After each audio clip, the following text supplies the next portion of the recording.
Yay! It's my favorite day of the week, Thursday, when we get to talk chocolate together. Today I'm going to tell you about a chocolate maker out of the United Kingdom, Solkiki, and I have a whole bunch. I just recently ordered from them so that I have a whole bunch. This is the one I'm going to open today, the raspberry white chocolate. They are known for being a vegan, so they make milk chocolate, but they use coconut milk. So this is their Grand Nativo coconut milk. Here's a Dutch apple crumble. I got all kinds of Costa Esmeralda, Maranon dark milk. Their Elvis bar, which is fun. And the cherry leaf tea bar that actually has a sakura blossom in the chocolate, so that's exciting. So this company was started in 2008 by Iris Stork and Bob Spink, yeah. And it started because the same way a lot of other chocolate makers started, is that they were looking for good chocolate. And they were looking for good vegan, dairy-free chocolate, white chocolate and dark chocolate, and they just couldn't find it.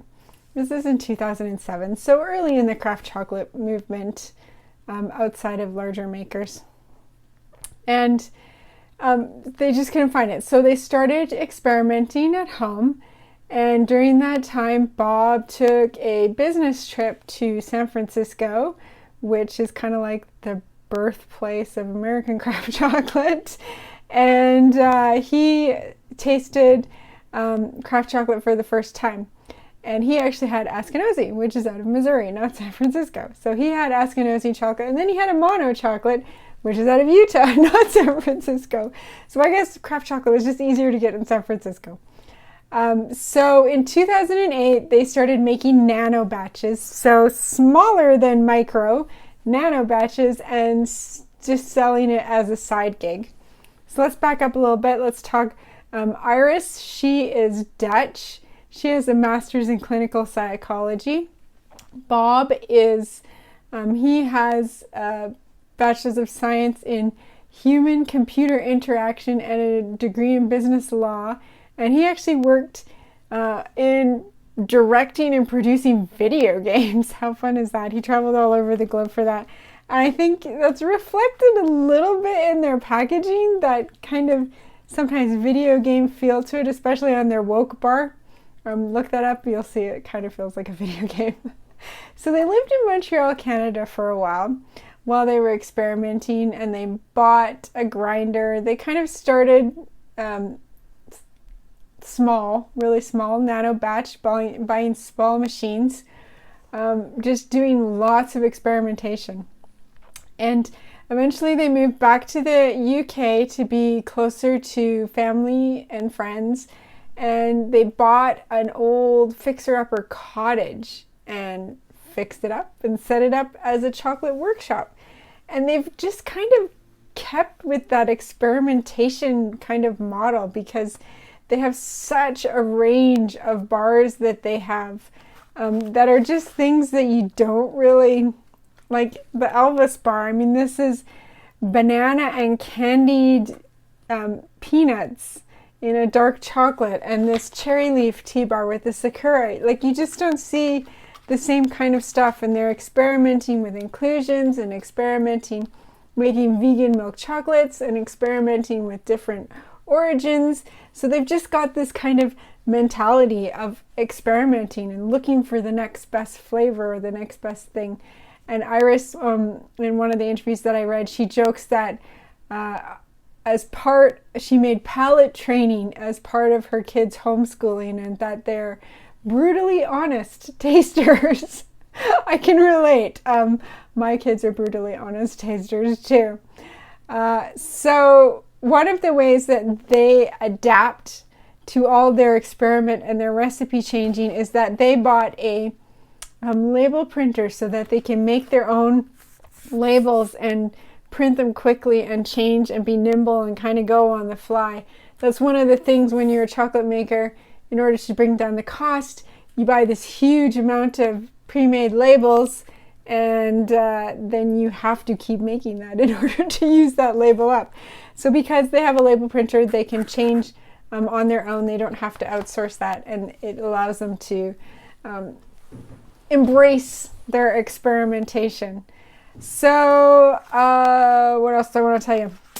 The name, Solkiki. Well, you know what? Let's flip the camera around, and then I will tell you a little bit about the name. So, all right, so here's some bars that I have. I want to tell you some of the words that they use to describe themselves. So, bean to bar, fine flavor, micro batch, single source, directly traded. They are vegan.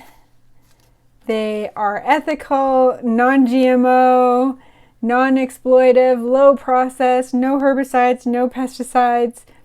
They do direct trade. I already mentioned that one, but they pay above fair trade prices, which is good. What else? That's a lot.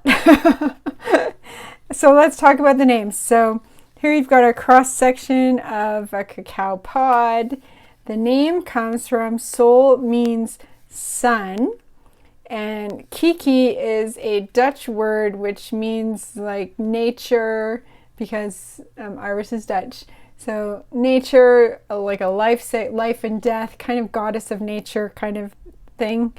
And then they include chocolate maker to distinguish themselves from a chocolatier.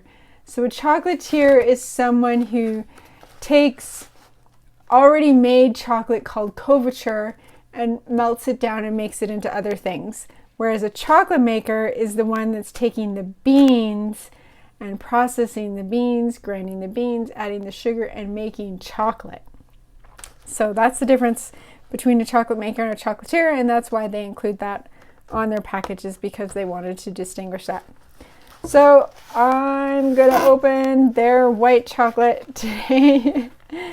And white chocolate, there always seems to be a thing, is white chocolate real chocolate? Well, let's just get over it. It's just words.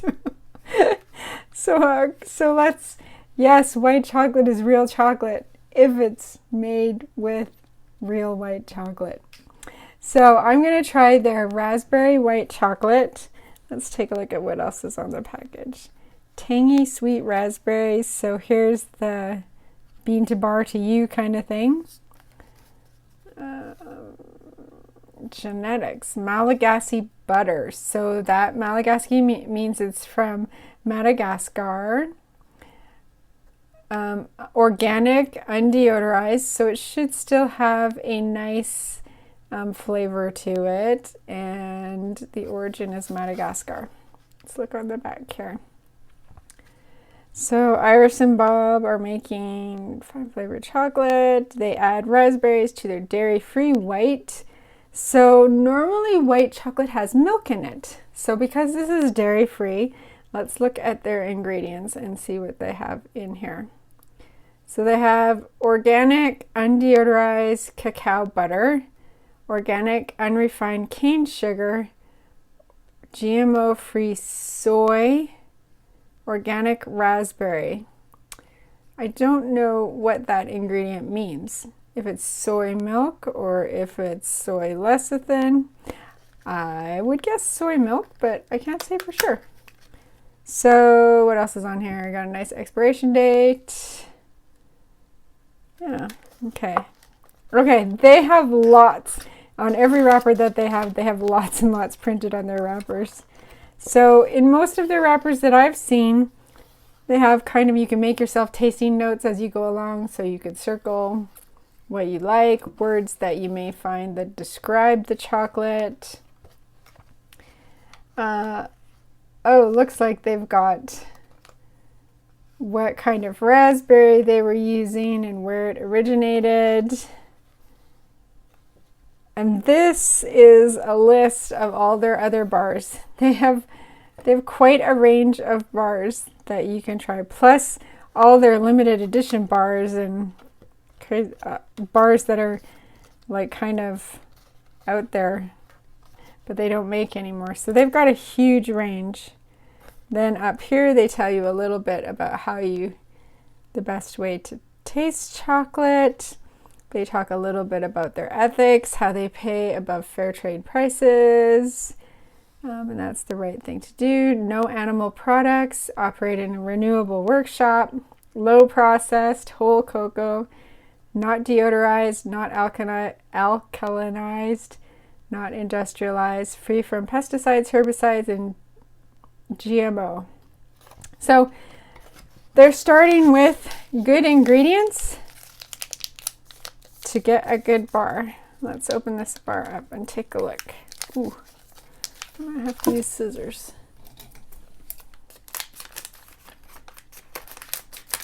Okay. Ooh, it looks pretty. So pretty. Such a nice color. Looks nice. I like their mold too. It's pretty with the cross section of the cacao. It's nice. Okay, let's listen for a snap. I think this is going to have a good snap even though it's a white chocolate. Yeah, that was a pretty good snap. Let's see if you can hear that again. That was a pretty good snap. Okay, so what I'm going to do is I'm just going to rub my thumb on the back to warm up the cocoa butter and release some of the volatile compounds so that I can get an aroma, and then we'll taste. This is just really nice. So if you think you have some sort of prejudice against white chocolate, you need to try a white chocolate by a craft chocolate maker because they know how to do it right. This is such a nice bar. The cocoa butter, there's really not a lot of aroma coming out of it, just a mild raspberry, slightly nutty, and then the taste is just delightfully berry. Just raspberry and delicious is what I get. And really, really nice, really, really chompable bar. This bar is not going to last to the end of the day in this house. Everybody's going to want to get their hands on this one. So that's a really, really nice white chocolate. I love that bar. Just so fruity and delicious. So I thought I'd also open up one of their dark milk bars so that I can compare it to other milk bars. So this is Maranon. This is an award-winning bar. They have lots of awards, if you can see. They've got awards all over the place. So they're doing something right. This one is a bronze, a silver, a Great Taste Award winner. It is a 60% coconut dark milk, salted caramel. So yum. How does that not win an award? So let's take a look at this one. Let's take a look at the ingredients. So you have, they're very specific with the cacao beans. So organic Fortunato No. 4 cacao beans, unrefined cane sugar, organic undeodorized cacao butter, and organic coconut, and pink salt. Salted caramel. Okay. So, wow. Okay, so here's, I don't know if this is going to come through on the camera. It's hard to see. So in the center, they've got some tasting things where you can taste flavor notes. On this side, they've got a list of their bars. This one was the same as the white bar. So here they've got the genetics of these beans is Pure Nacional. The cultivar is Fortunato No. 4. Origin is Maranon River, Peru. So yeah, let's open this one up and see how it goes. Okay, so these bars are coming all the way from England. I got them direct from Solkiki. So that's why they look a little traveled, but that's okay. That's not going to affect the taste. So let's listen for the snap on this one. Oh, that one's got a nice snap. So this is 60% dark milk. Still really, really good snap to it. All right, so I'm going to do the same thing. Warm it up a little bit. Warm up the cocoa butter. Release the volatiles and taste. All right, so this is a nice bar too. These beans that they use are Nacional.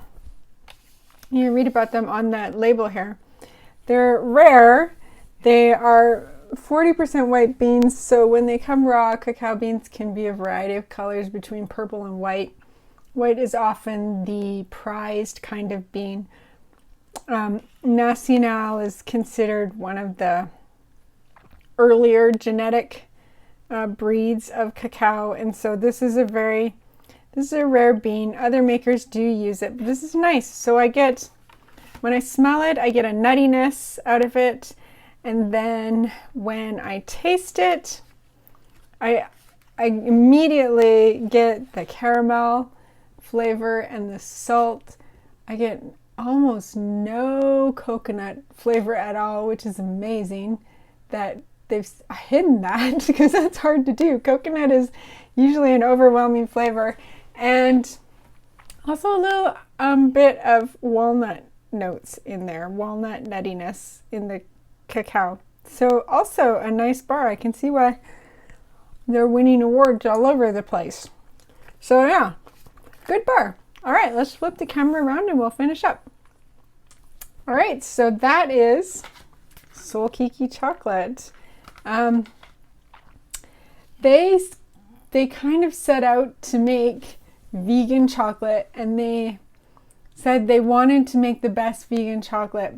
Not only the best vegan chocolate, but some of the best chocolate out there. And I think they've done a really good job at doing that. And I appreciate that they're continually pushing the boundaries of what goes with chocolate. They have a CBD bar that came out recently. They have, just in the past little while, they released a chocolate and sea asparagus, which is, I'm really looking forward to tasting someday. I think in the UK they call it samphire. I'm not sure how they pronounce it. Samphire. It's a little plant that is very salty. So sounds like it would be a good match for chocolate. So yeah, I'm excited. So I appreciate that they're pushing the boundaries and making great vegan chocolate for people out there who have chosen that diet. So that's Solkiki. Next week we will do another chocolate maker or learn some more about chocolate. Make sure you like the video, subscribe here, and we'll see you next Thursday.